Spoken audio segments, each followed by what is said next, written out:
The reason I stumbled there is because Ashwin's doing some funny trying to robot dance, but you can't see him yet because it's just me, myself, and I on screen. Because that's why I did the intro, and he just doesn't pay attention to this kind of stuff. But anyway, thank you very much for joining us. Only problem this week is nothing's really happened, has it? It's all been quiet on the old rugby front. What says you, Steve? Yeah, says who? Good evening, Paul, and once again, a privilege and a pleasure to be on the TDM. Oh dear, a man who's he's got it. That's pretty much Steve's catchphrase now, isn't it? A privilege and a pleasure. That's brilliant. The gentleman. A gentleman. I was going to say the elder statesman. Perhaps that's perhaps a bit harsh. Harsh, but fair. Harsh, but fair. It's fact as well. I hate to say it. It's fact as well, guys. And good evening, Ashwin. How you doing? Oh, yeah, better than last week, eh? Well, that's true. How's it all back? Yeah, look, I mean, I think the drugs have numbed the pain, so I don't feel anything.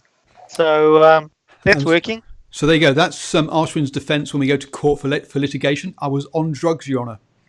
It wasn't it wasn't me talking. It was the drugs. Now you got to be careful. A bit of gabapentin and tramadol.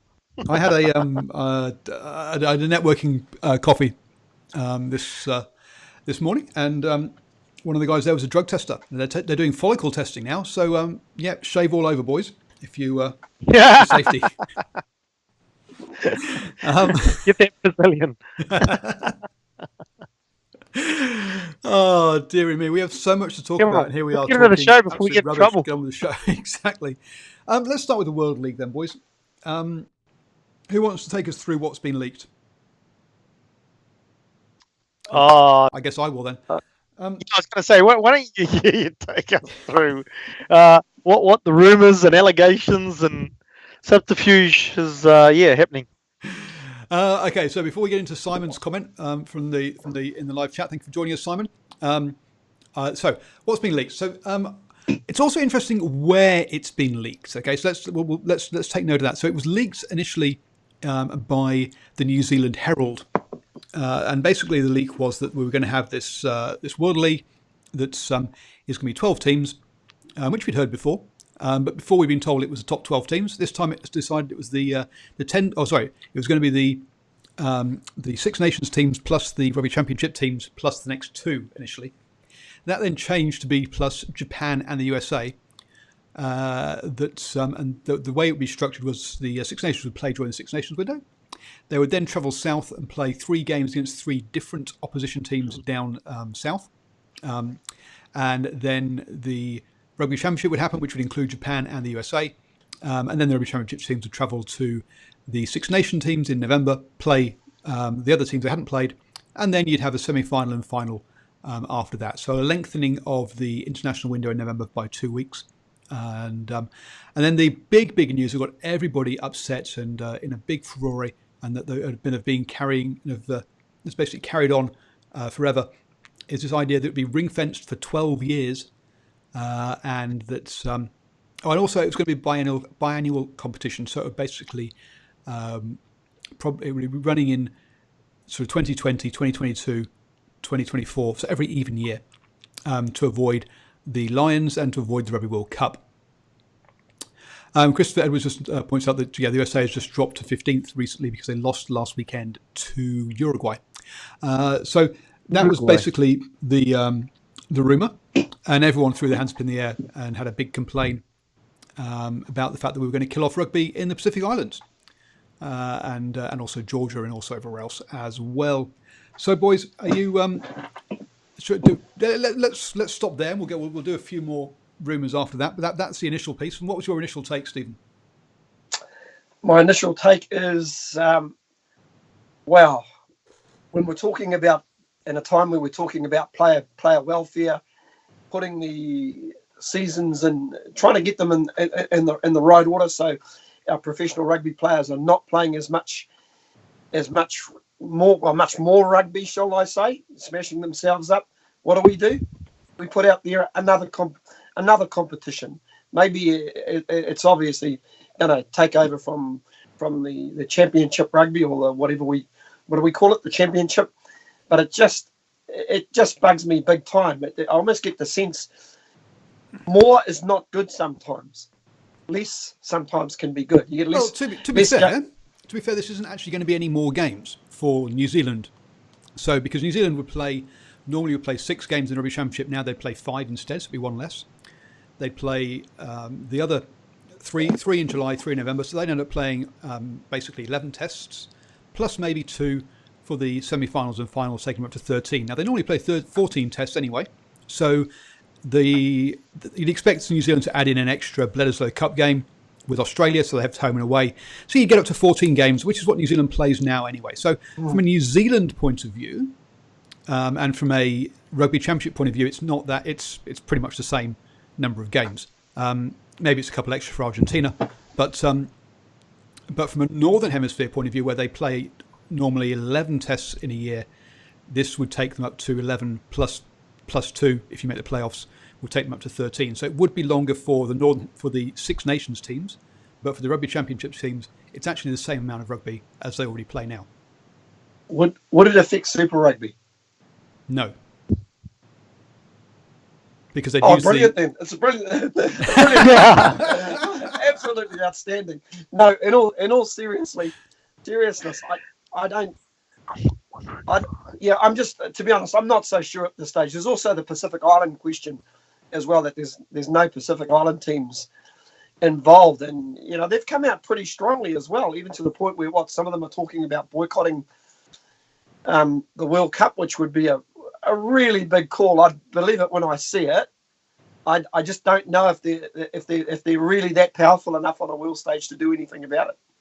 Well, let's be honest. Fiji's, Tonga, and Samoa. It's the players that have said they would strike. It's not the unions.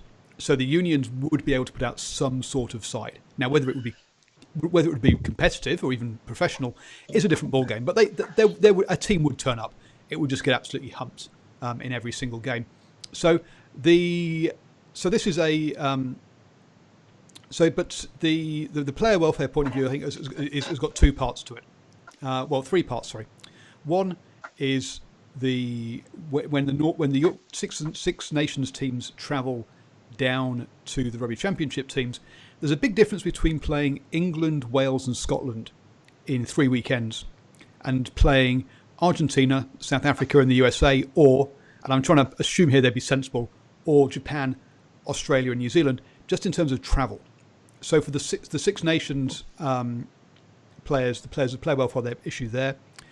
There's another player welfare issue in the fact that playing 5 back-to-back Tier 1 games in that November window would be unprecedented. Even during the Rugby World Cup, you're playing Tier 2 teams. The maximum you'll get is 4 Tier 1 games on the trot over 4 weeks. You would never get 5. So that intensity of rugby is unprecedented. And then finally, the New Zealand, the only impact on Super Rugby would be that because the November window would be going 2 weeks later, the mandatory 12-week All Blacks rest period would start 2 weeks later. So they would miss the first couple of weeks of Super Rugby. But that would be about the only impact. So that window there of off-season gets a bit smaller as well. So there's a player welfare impact on that point of view. How do we somehow incorporate Pacific Island rugby into this competition? Do we utilise Pacific Island players? And you can't, because we're talking countries here, aren't we? So sorry, Ashwin, we've not brought you in on this yet, Ashwin. I've just been having a monologue or duologue. Do you want to chip in with anything? Yeah, look, I mean, there's so many angles, there's so many things to talk about. There's the virtue signalling, the ideology that comes in that's rampant in the world today anyway. And the fact, there's those aspects.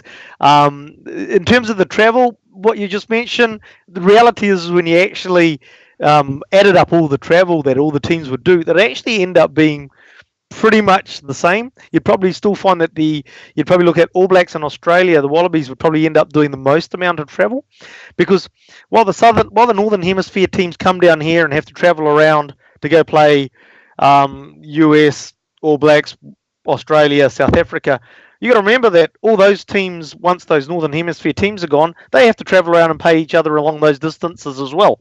So that all adds up. Now take into the fact that, okay, now when we go to play in the Northern Hemisphere, the All Blacks are travelling the furthest of anybody. So at the end of the day, the All Blacks are probably going to end up travelling the most of it. So for the Northern Hemisphere teams to sort of say, "Oh, we're going to be travelling lots," No. actually, They haven't said that. This is my no, take. no. Yeah.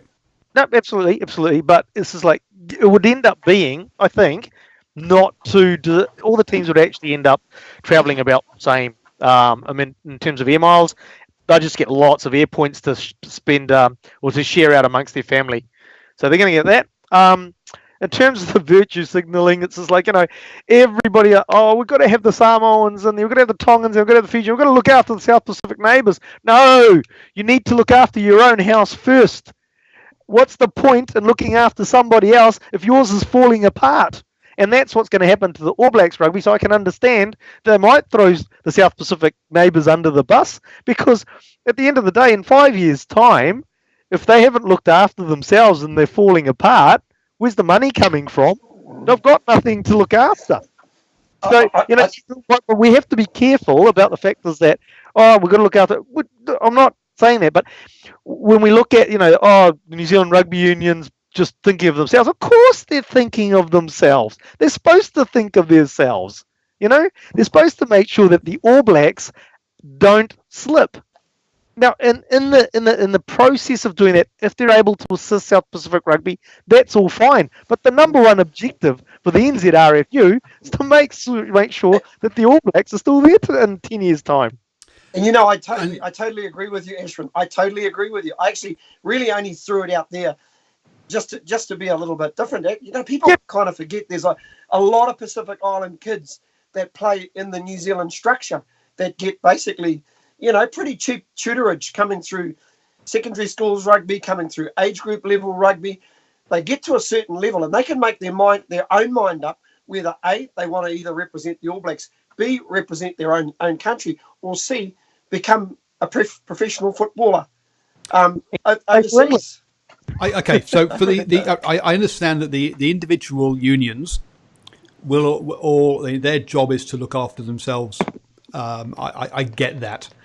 To me, the one big thing that has been missing in World Rugby, full stop, is that currently there is no way for a Tier 2 country to know how it can become a Tier 1 country.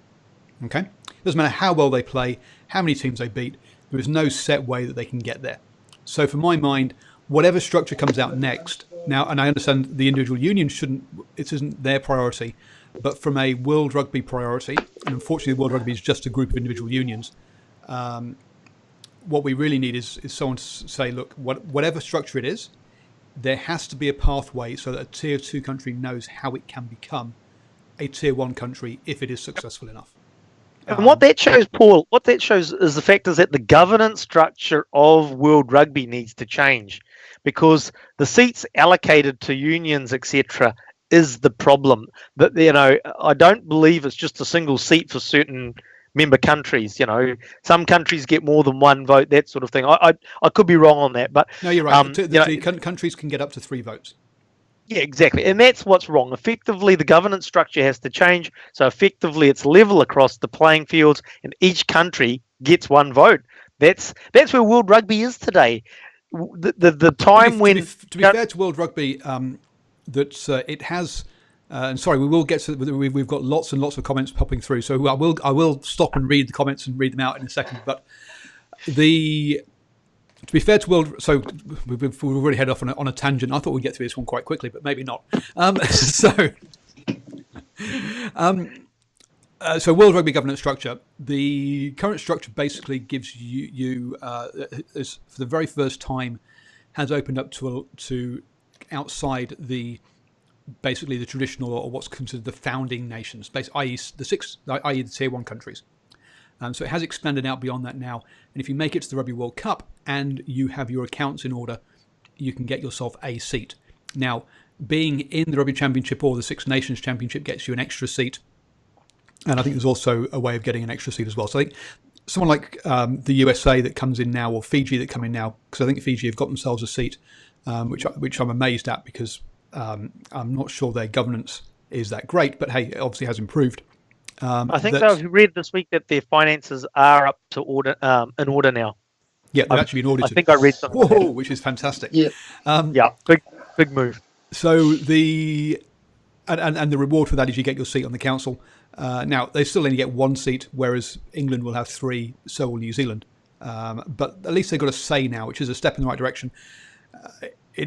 Rugby is a traditional sport. It's got a very traditional and archaic governance, and it takes time to move. Now it is heading there, but slowly. But bringing us back. So I think to sum it up, sorry, Paul. You go on. I was saying, so basically, to sum it up, they need to review that governance structure.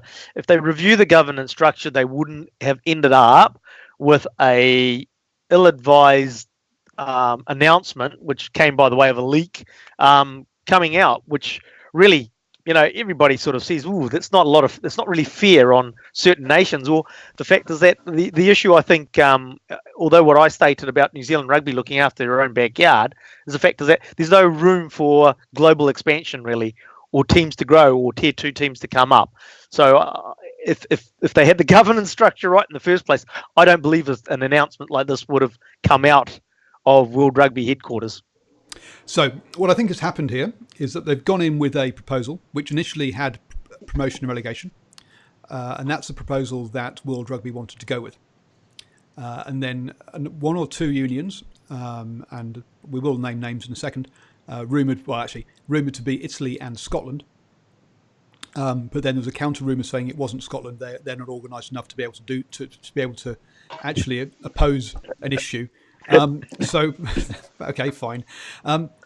So I went, we don't like this idea of promotion relegation, and essentially it's coming out of the Six Nations group and it's to do with TV rights, and the fact that if you drop out of the Six Nations, my understanding is you basically lose about 25 million a year, which effectively basically means you go bankrupt and it's all over. So there's got to be some sort of parachute payment around that to handle that situation, which would be the best way around it. But instead, they said let's ring fence for 12 years. Why would Scotland and Italy? It's pretty obvious, the ones that would complain about it. But why would Scotland and Italy say, "Oh, we're going to go bankrupt if we go to second tier"? At the moment, they don't have that money, so they still get the money through their Six Nations program, etc. They'll still get that because the Six Nations is still going to happen. Yes, but if they get relegated, they would get relegated out of the Six Nations. But don't. The Six Nations could be a separate competition to this, wouldn't it? No, or would it be? It's part of this competition. Okay. Otherwise, you don't have enough games in a year. Okay. They still have their players playing professionally, though, for clubs, don't they? Yes, but all those clubs are subsidised by the union. Yep. Just so like this is Super Rugby clubs are subsidised by the New Zealand Rugby Union as well. So sure. The Super Rugby franchises can't survive on their own. So basically that's what's happened there. So Brett Gosper, Auguste Pichet, and Bill Beaumont, basically World Rugby, has taken a lot of flack over, you've thrown these Pacific Islands under the bus. And their response is, no, we put out a proposal that included them, and then the Six Nations threw it under the bus. But we can't quite say that in so many words because it's confidential, this whole discussion process. As Steve says in the chat, the media coverage of World Rugby has been a bit unfair this week. And yes, it has, because they had been pushing for the promotion relegation piece, the 2 tiers. Yep. And the funny thing is, the court of public opinion has come up with what they came up with. In fact, saying, okay, start with your 10 or 12 team competition, but then you got a tier 2 one where the top 2 play the bottom 2 to have a promotion relegation. And the court of public opinion came up with that solution. Okay, now that's what happens when you get stuff dropped fair day. Yeah. If we say only 12 countries knew about this, or 10 countries actually, because it didn't include Fiji or Japan. So if only the Rugby Championship and the Six Nations countries knew about this, plus World Rugby, and it was leaked to the New Zealand Herald, who do you think is the most likely person to have leaked it?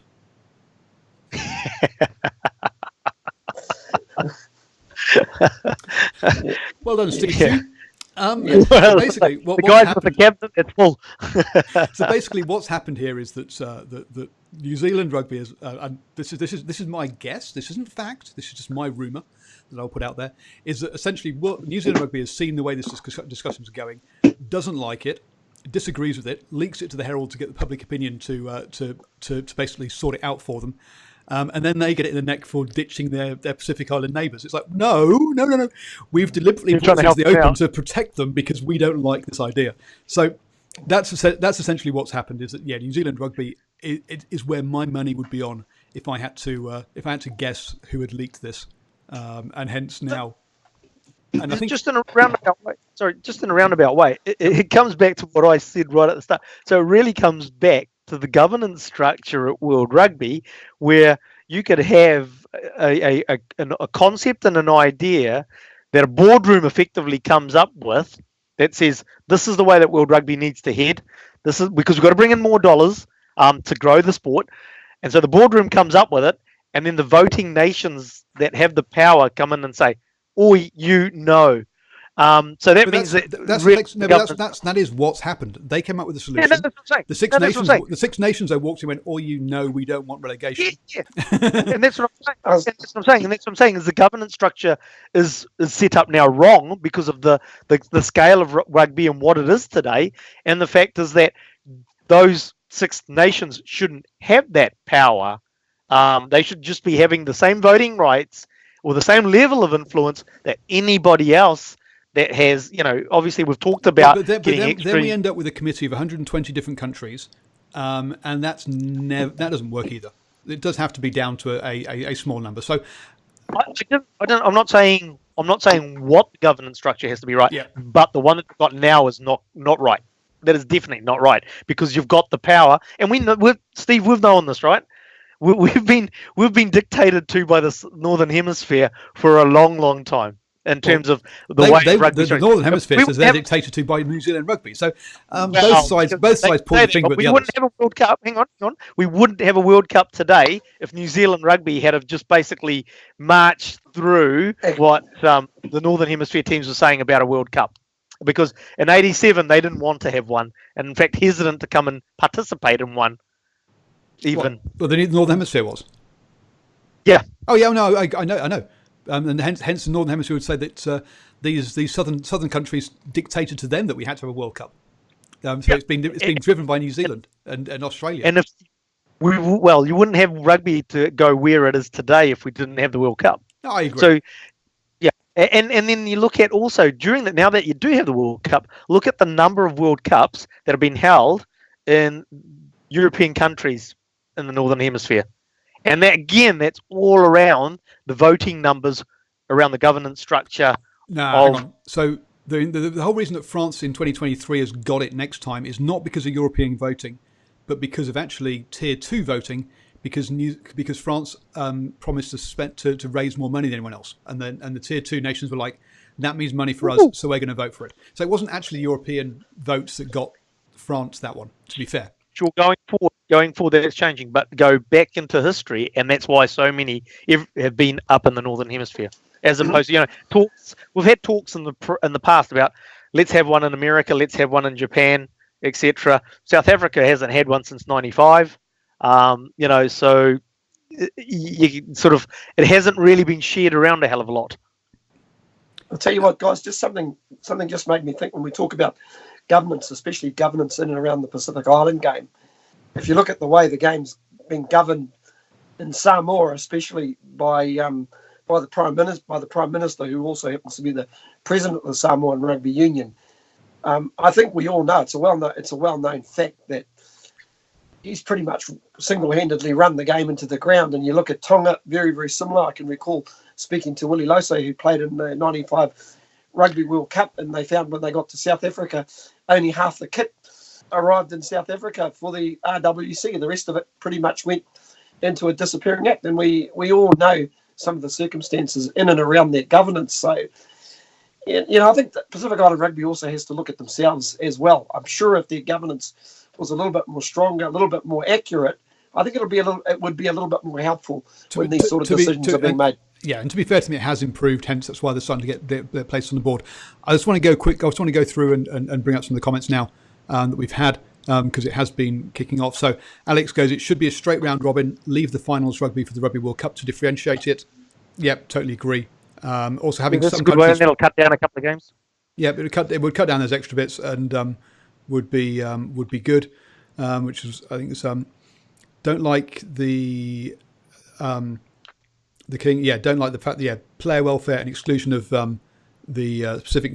But it's not just Pacific nations; it's all Tier 2 nations out. Really, that's the problem. So Charlie, agree with you on that. Alex says, I agree. We need at least Japan in the Rugby Championship because we do need money, and I think it's also Japan are getting to the stage where they are the top Tier 2 country, whatever anyone else says, outside of the Pacific Islands, and therefore they deserve. It's about time.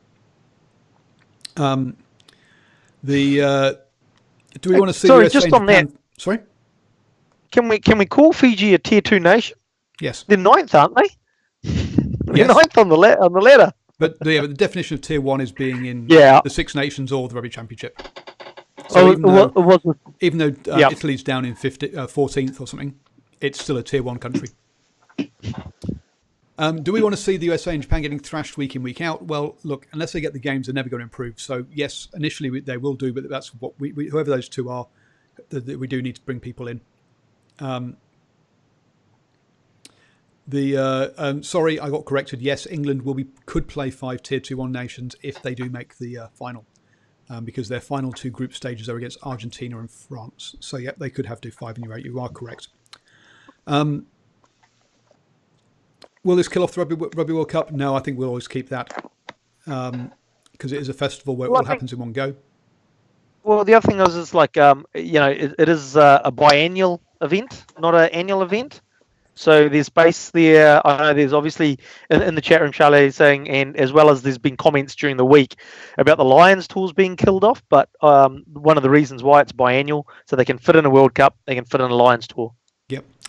Christopher says, but it's not about individual nations because it's organised by World Rugby. World Rugby is just basically a group of nations. It's just a name for the group, in all honesty. It's not actually a separate body that can decide things. It is just a group of nations. It's not like having, I don't know, but it's not like having a separate group that oversees it and has authority. Its authority comes purely from if the group of nations agree. The 12 years exclusion's wrong. Yep. Northern Teams July, stupid amount of travel. Yes. Pacific Islands don't have the money. Well, yep, that's true, but they're never going to have the money if they don't play them.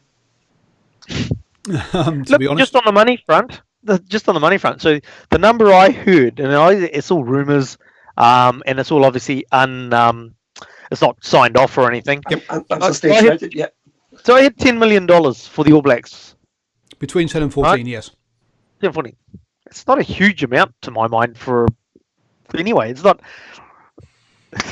I'll come to that in a second. Actually, I've done a whole article on that. I'll come to that one in a second, actually. Mind you, $40 million they haven't got there, Ashwin. I was going to say $40 million they haven't got. True. World Rugby is an all-boys club. Everyone looking after their free tickets to the World Cup.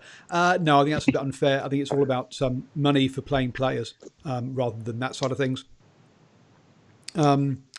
Simon Hughes, I heard the rumours were that it originated from the Players' Union. Yes, you've been listening to the Egg Chasers podcast. They're wrong. The Players' Union came out about 8 hours after the New Zealand Herald. Yes, I love the Egg Chasers podcast, but it does annoy me when they get things wrong, especially when they have a go at mainstream journalists getting things wrong on Twitter as well, which they also did.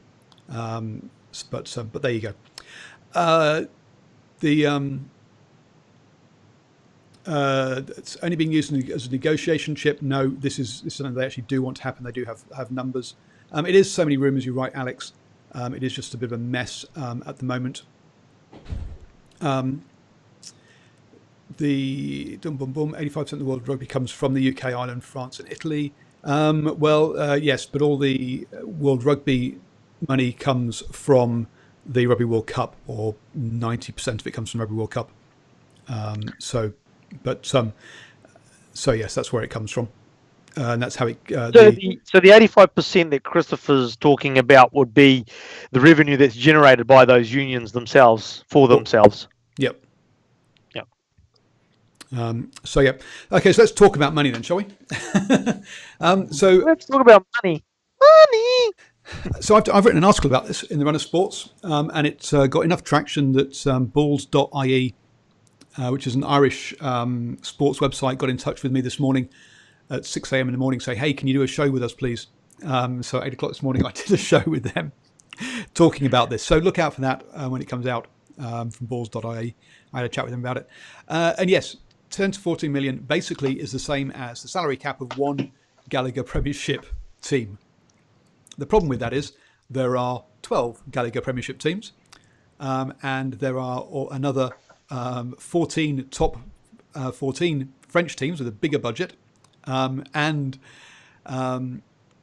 there's also the Pro Div 2. Oh, apparently that 85% comes from TV rights to the Rugby World Cup. Well, yes, I do, but that is for fine. Yeah. So fine. 85% of the money might come from those countries, but it's not from those countries' effort. It's that's just from the Rugby World Cup. So basically, you've got at least 26 teams with the same kind of budgets as we're talking about increasing money for these for each country. You're right. It's not much money. It's going to get swallowed up very quickly. You're not going to get much more ticket sales because all the tier 1 countries already pretty much sell all their tickets. From a sponsorship point of view, we've seen the Six Nations have halve its sponsorship, and it's growing again, but it's still never going to get back up to the same level as it was. We've seen the European Rugby Champions Cup only have one sponsor when they were trying to get 5. So the sponsorship market in Europe is extremely weak at the moment. So you're not going to get much more sponsorship around this. On top of what the Six Nations already get. So there's not much extra money going to come from there. Go on, Ashwin. I was just going to say, actually, ticket sales for the All Blacks will be slightly reduced. This is an assumption, because they're going to have to play the games against Japan and USA in stadiums with smaller capacity because they won't sell out the bigger stadium. So you can, Hamilton will be a guaranteed game effectively. They might take something to I don't know, Napier or something. All Blacks playing in Napier, maybe over at North Harbour, which is the North Shore of Auckland. So smaller ground. So they'll play those sort of weaker teams while they're building up until they can get competitive. They're going to be playing at smaller grounds where they'll get less ticket sales. I mean, already Argentina gets played down in Nelson at a smaller ground, and you'd only play the Springboks in New Zealand every other year. So you would be having you'd play the Wallabies every year because you play them once during the Rugby Championship and once in the extra Bledisloe Cup game that you'd arrange. But you would be down one big test match. So yes, there'll be less ticket sales for the All Blacks. I say sponsorship wouldn't be much up. So yeah, there's not much extra cash, and then also you're going to have to help the USA and Japan get up to something comparable. And there's something like a 78 million. Gap between the USA's revenue per year and the New Zealand Rugby's revenue per year currently. That's a hell of a gap to close. Don't mention the gaps of the RFU budgets. Well, yeah, I mean that's not even to the RFU. That's just to New Zealand. New Zealand. Alex, yeah, less home tests possibly as well, since every 2 years in the Rugby Championship you play only 2 home games if it's a Six Nations style. Yes, exactly. So it's actually less ticket sales than before, and you'd also get, as I say, I don't see where the extra sponsorship is going to come from. Maybe it will come in from Japan and the USA, but as I say, there's a shortfall of about 140 million you need to make up before those 2 countries have got comparable budgets to everybody else. And if you expect them to compete, they're going to need comparable budgets. So that's an awful lot of money to make up. The other thing I was ranting and raving about right back at the beginning is the fact is that, the All Blacks looking after their own future, and it's just like, this to me is not going to save their future. And as I made a comment, replying to somebody's tweet or Facebook post or something during the week, as you do, is the fact is that there's going to come a stage when the All Blacks are going to run out of money. It's coming. We just don't know when that's going. New Zealand Rugby has already said that they are going to be running an unsustainable deficit after the Rugby World Cup. Alex says, how would 3 Bledisloe Cup tests work in this new setup? I think we'd have 2, not 3. Basically, I think you'd lose 1. Gee, we're never going to get that DHL Cup back. You know what? I'd love to see the Bledisloe Cup go back to 1 game.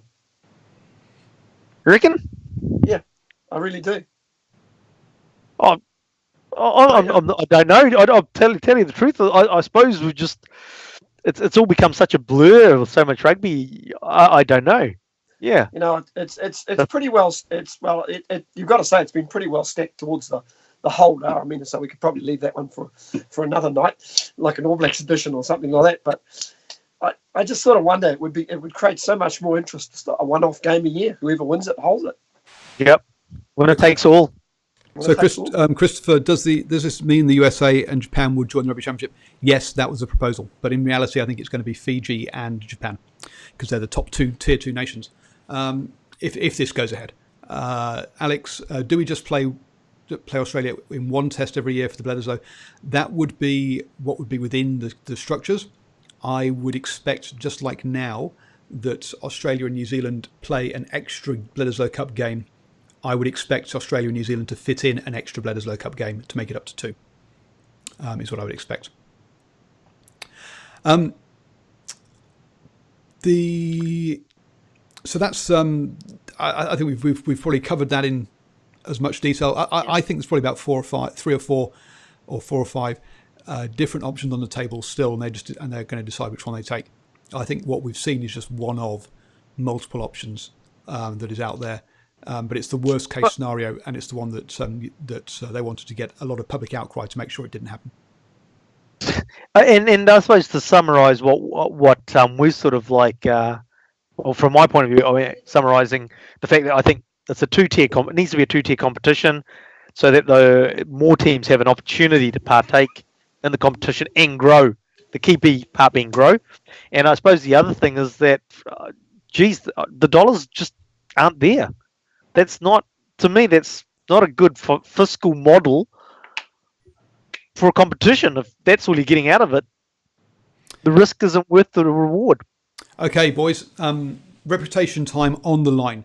Ashwin, will we have a world league, a 12 team world league in 2020, as is being suggested? Yes or no? Not as being suggested. I think they will work towards something and put something out. Okay, so okay, sorry, but you will have a 12-team world league of some sort next year, you believe? Yeah, I think so. Stephen, are you a yes or a no? No. I'm a no as well, because I think the CVC, the people who have invested in the Gallagher Premiership, have just are starting to throw cash at the Six Nations and the Pro 14. So I think that that's inside information. And that's what's put a rocket under the backside of LA last week, which has led to this leak, which has led to people saying, hey, we're not going to play at the Rugby World Cup, which has led to panic at the World Rugby to get everyone around the table to sort things out so they make sure that the Rugby World Cup does happen. Because if it gets diminished in any kind of way, rugby goes bankrupt, essentially. Because at the moment, the Rugby World Cup finances World Rugby. And I don't just mean World Rugby itself, but I mean also a lot of the unions. It pays a lot of money to a lot of people. What would a second division rugby championship look like? It would look like Fiji, Tonga, Samoa, Canada, Uruguay, and somebody else, probably Brazil. Georgia would be part of the European one. So Georgia, Romania, Russia, Spain, Germany, and Belgium, from memory. So that would be your 12 teams in the next group. You have to find some sort of way of including someone from Africa. Okay, so I missed off Namibia. Namibia might be in there as well. 2020 is too soon. It does feel a bit late. to be organising something for next year already. It's all a bit panicky. Diamonds are created under pressure. There is a yes. Preparation prevents poor performance as well. World Rugby, I feel like European Rugby is getting the Six Nations all sold out. Why change that if Southern Hemisphere nations don't have interest, don't punish the North? Ridiculous. Okay, basically, World Rugby, because we do have to have a way for Tier 2 nations to be able to become Tier 1 nations somehow. Now, what structure that is, I don't know, whether you're talking about promotion relegation from Six Nations, whether you're talking about this new structure.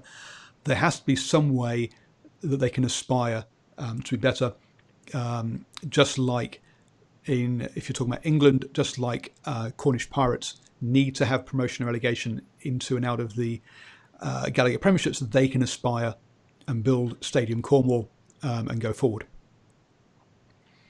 Right. Because Christopher Edwards, people don't like pool competitions, and everybody wants to have two semis in the final. No, a round robin would look much better than knockouts. Because then you no, but I see what he's saying though. I mean, it's just like leave rugby championship as it is.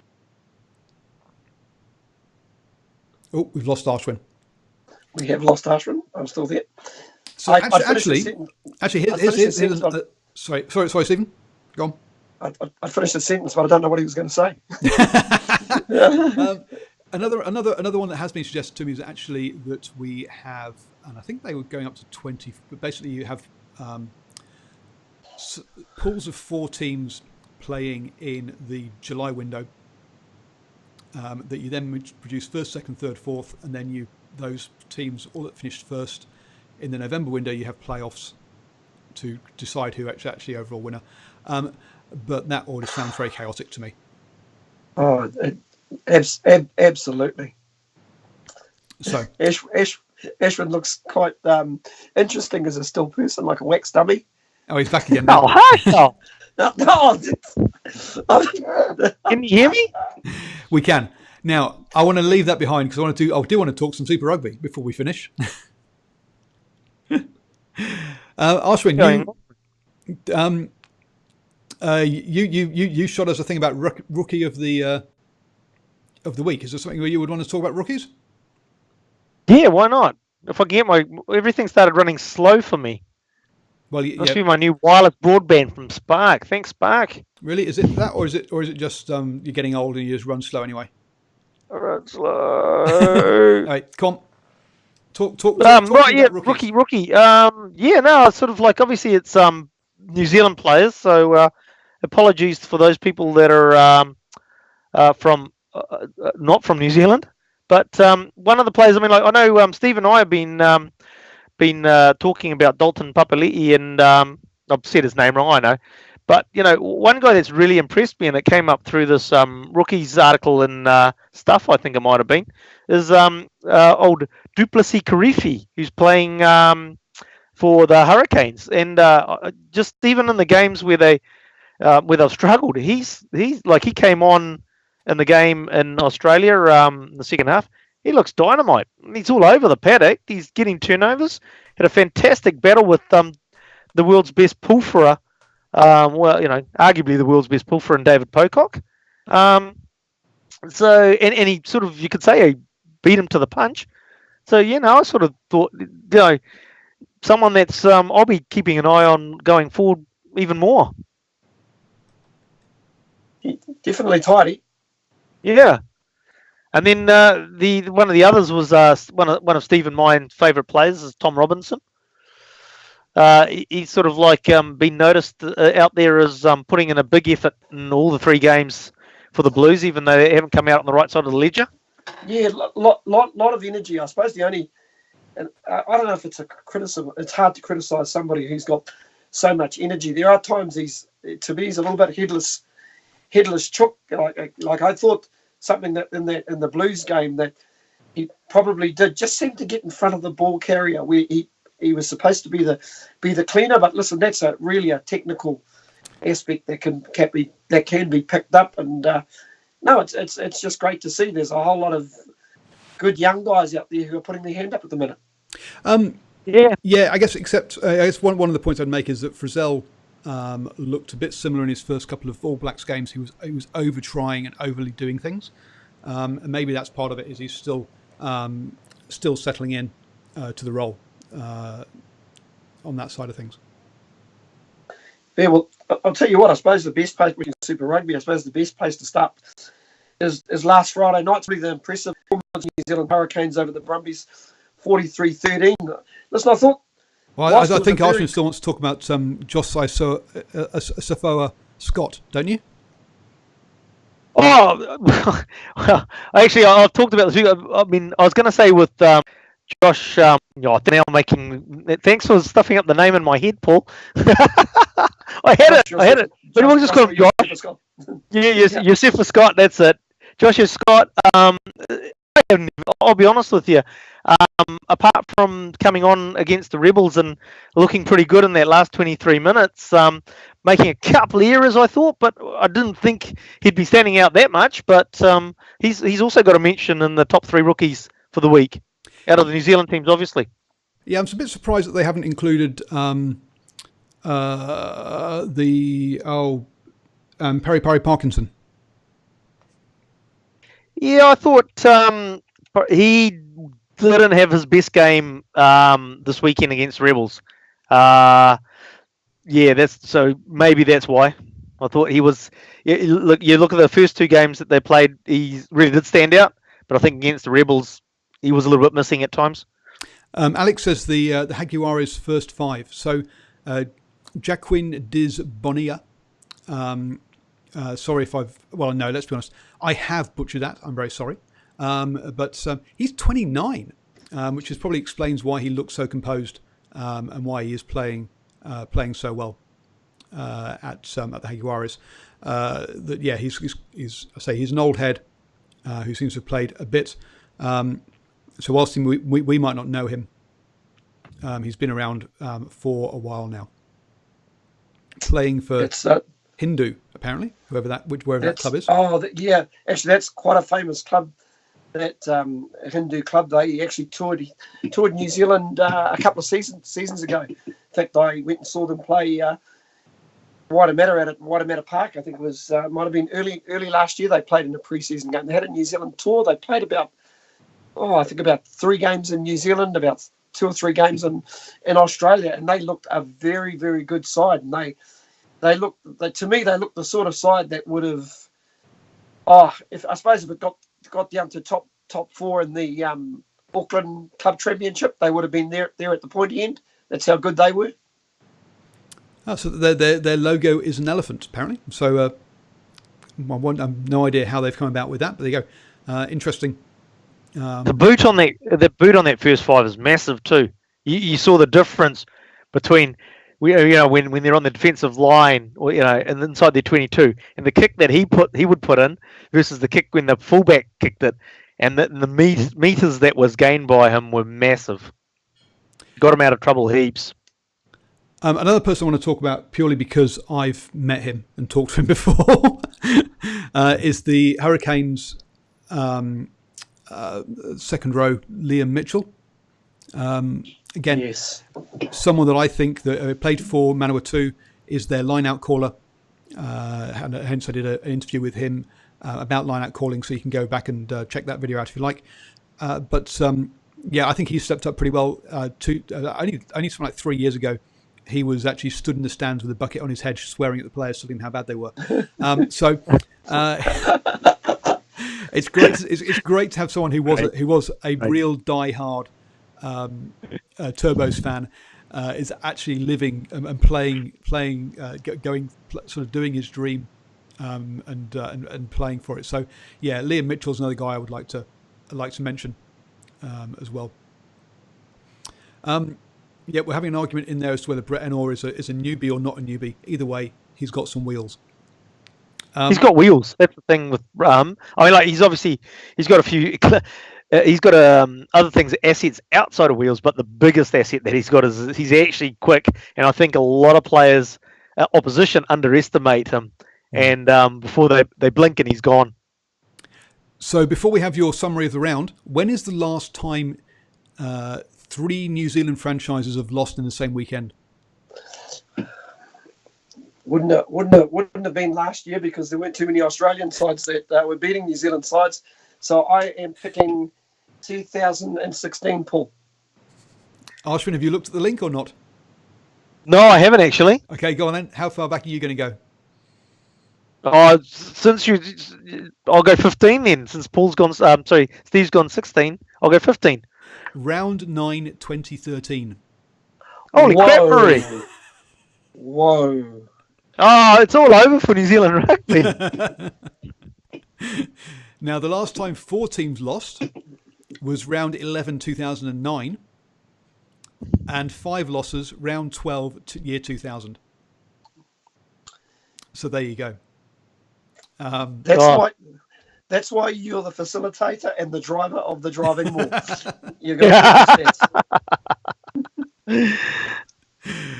to So yes, it's been a while. So it was a bit of a shock to see the Highlanders, the Chiefs, and the Blues. It's not really that unusual for the Blues to lose, but for the other two to lose on the same weekend is if we go back that far, there have been a lot of them. So it has happened on a lot of times. So I'm not going to try and count how many times it's happened, but it has happened a lot of times. If you go back far enough, sometimes the teams would lose twice in the same week because they played twice. They played midweek games as well. Back in '96. So yes, apparently the Hurricanes lost twice in week 9, 1996. So there you go. So just a bit of fun there. Very quick, Steve. You want your fun bits or your key pieces from the weekend. Obviously, that Highlanders win 24-19. Oh, sorry, not 24-19, wasn't it? 43-13. I thought was very impressive. They looked on point down in Palmerston North on the weekend. Thought they were very, very good. The other real highlight for me was the Sunwolves knocking over the Chiefs. I thought that was a really, really famous win, and it just basically showed it's taken them a few years to actually start believing and what they're doing. But I thought, given they're not at full strength at the moment, with a lot of their Japanese players not back till about round 5 or round 6, Paul, I thought that was a mighty impressive performance. The Crusaders, not at their best, but still too good for the Reds at the end of the day. Just needed to do what they had to do. And once again, a couple of other interesting results. Obviously, from a Blues piece, once again, real disappointment with the amount of ball that they had. They could have won 2 games, just weren't good enough. The difference being the Hagawaris had 3 opportunities to score and took all 3.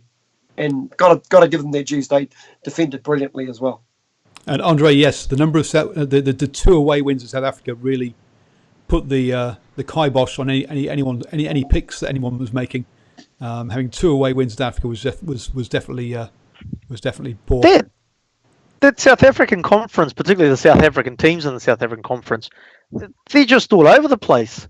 It's just like, it's just like 1 week. I mean, the Storm is a classic. Get smashed 1 week and then go back and beat the Sharks the next sort of thing. And it's just each team's just going around really sort of. It's whoever's on the day for them, isn't it? Well, I was about to say, Ashwin, the criticism of this competition in the last few years has been its predictableness. Yep. In terms of, to say the TAB are doing me no favours at the moment. Let me give you that.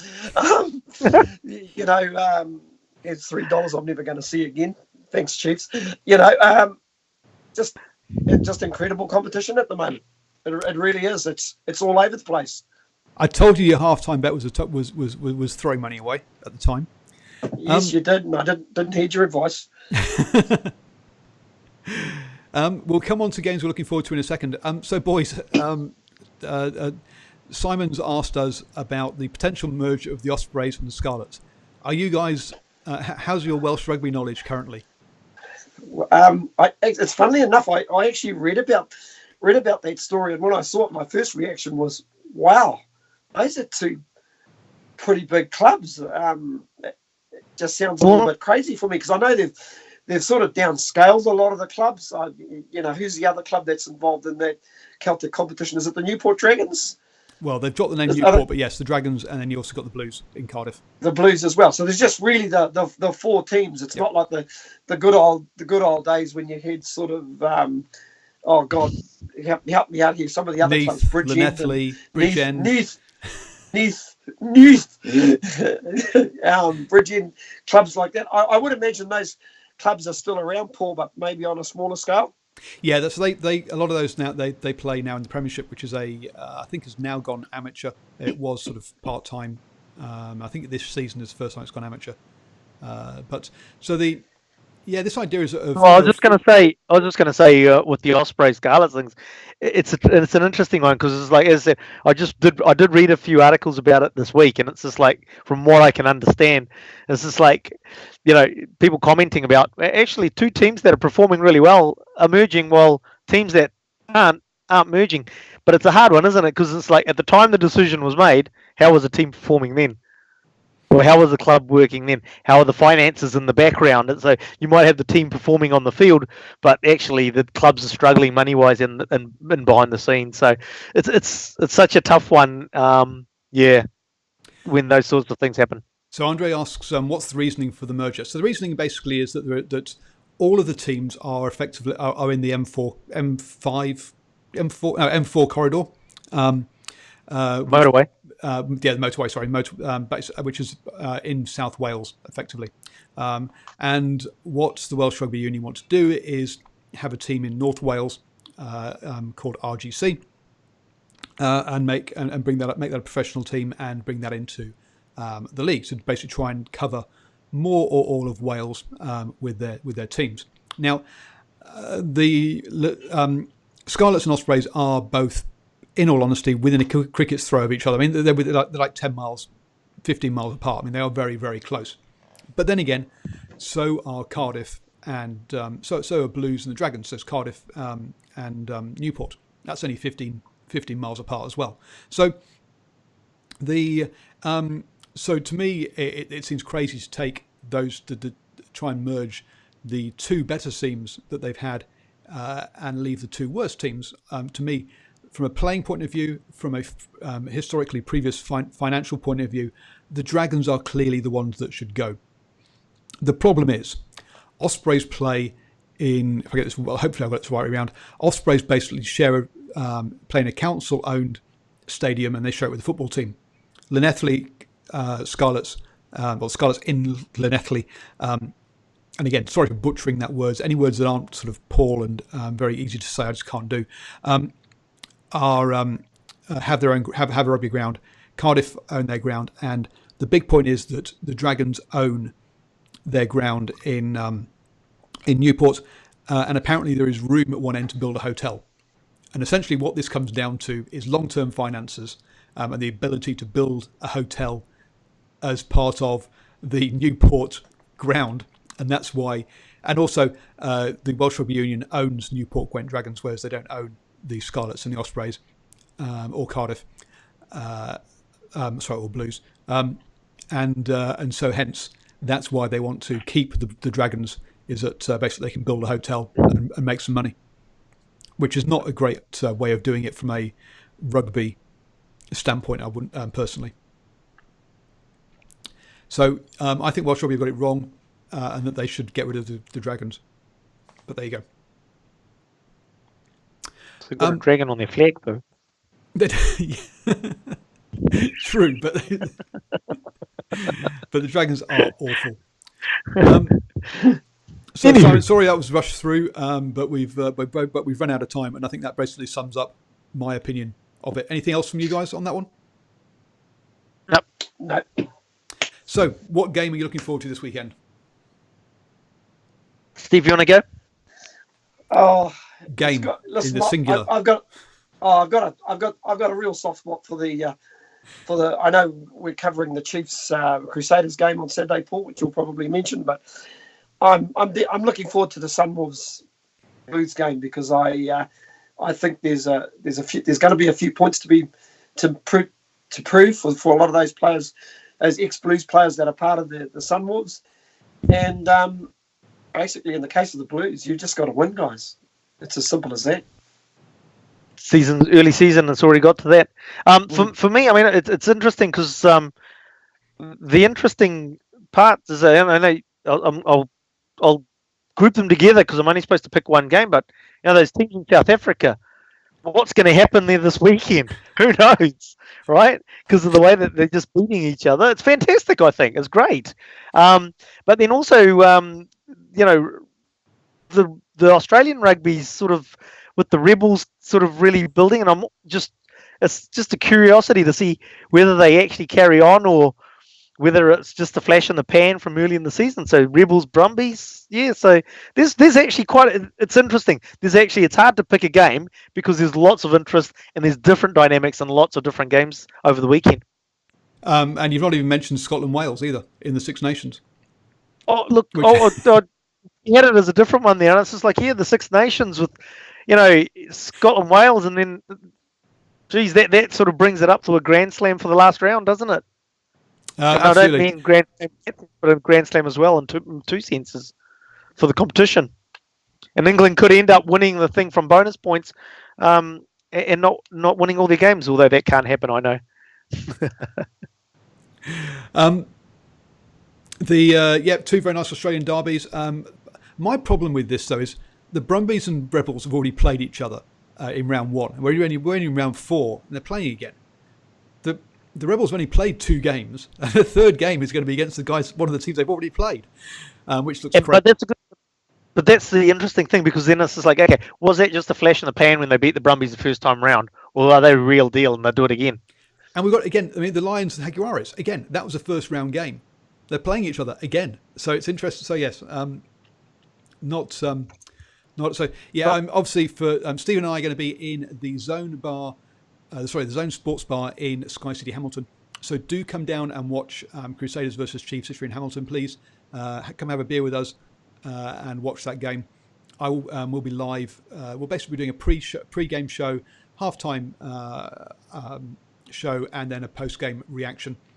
So come and join us for that. You can obviously stick around in the Zone Bar and watch Blues versus Sunwolves after that as well, which Andre and Arsene are both going to Eden Park for that.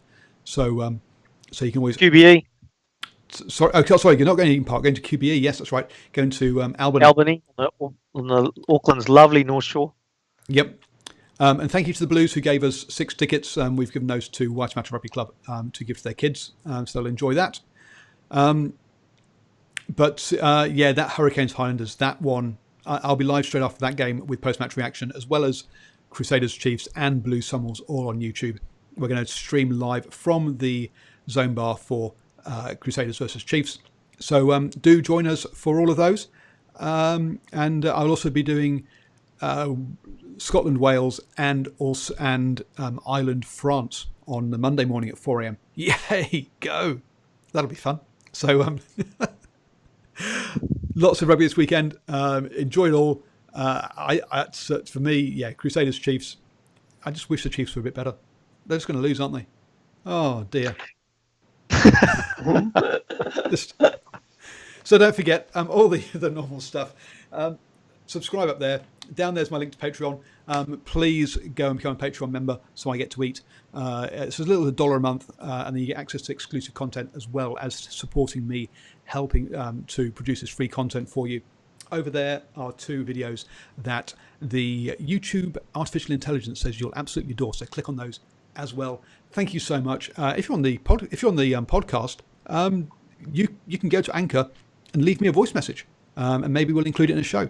If you've got a question, go and do that.